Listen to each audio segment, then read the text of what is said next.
നാരായണിമംഗലം നാരായണൻ ആരാണെന്നാ നിന്റെ വിചാരം? അവൻ കലക്കാൻ പോണ കലക്ക് കണ്ടോ?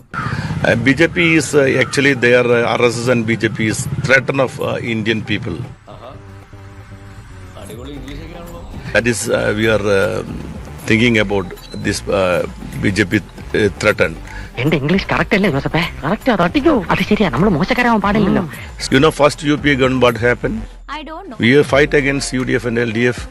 എങ്ങനെ We fight against UDF and LDF. ബുദ്ധിരാക്ഷസൻ Chanakyan. Narendra Modi came to Trivandrum.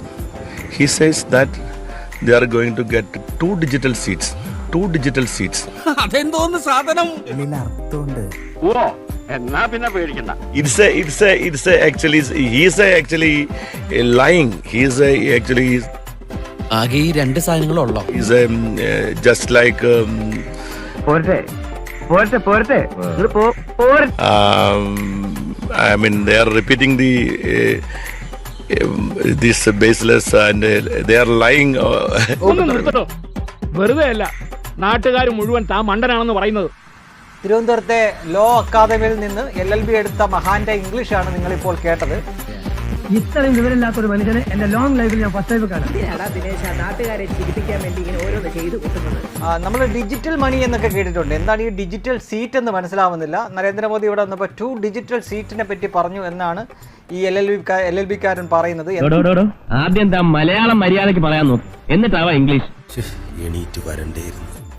ഈ ഇഷ്യൂ നീ തന്നെ കൈകാര്യം ചെയ്തോ? അതിനു മുമ്പ് അദ്ദേഹം പറയുന്നുണ്ട് V fight against LDF and UDF.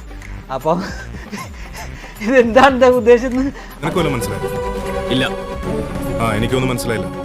അതാണ് ഞാൻ പറഞ്ഞത്, മുറ്റത്തെ കിണറിന് അടപ്പില്ല. മുറ്റത്തെ കിണറിന് അടപ്പില്ല, അത്ര തന്നെ. LDF-നും UDF-നും എതിരെ ഫൈറ്റ് ചെയ്യുകയാണെന്ന് പറയുന്നുണ്ട്. BJP ഇന്ത്യ ത്രട്ടൺ ചെയ്യുകയാണെന്ന് പറയുന്നുണ്ട്. ഇത് എന്താണ് അദ്ദേഹം ഉദ്ദേശിച്ചതെന്ന് ഇനി ഒരുപക്ഷെ അദ്ദേഹത്തിനോട് തന്നെ രഹസ്യമായിട്ട് ചോദിക്കേണ്ടിയിരിക്കുന്നു. അധികമൊന്നുമില്ല, 2-3 തിരി എവിടെ അറിയിക്കാം. എന്തായാലും ഒരു LLB-കാരൻ്റെ ഒരു VA-കാരൻ്റെ ഇംഗ്ലീഷിലുള്ള പരിജ്ഞാനം, അറിവാണ് നമ്മളിപ്പോൾ കണ്ടത്. അലമ്പായി പോയി സാറേ, ഭയങ്കര അലമ്പായി പോയി. ആ മാനേജ്മെന്റ് ഒക്കെ ഭയങ്കര തരികിടെന്ന് പറഞ്ഞാൽ തിത്തരികണം. ഗുണശേഖരനെ കിട്ടുന്നുണ്ടല്ലോ. ഇത് ഇവിടെ ഇരിക്കട്ടെ, ഞാനൊന്ന് കിടക്കട്ടെ.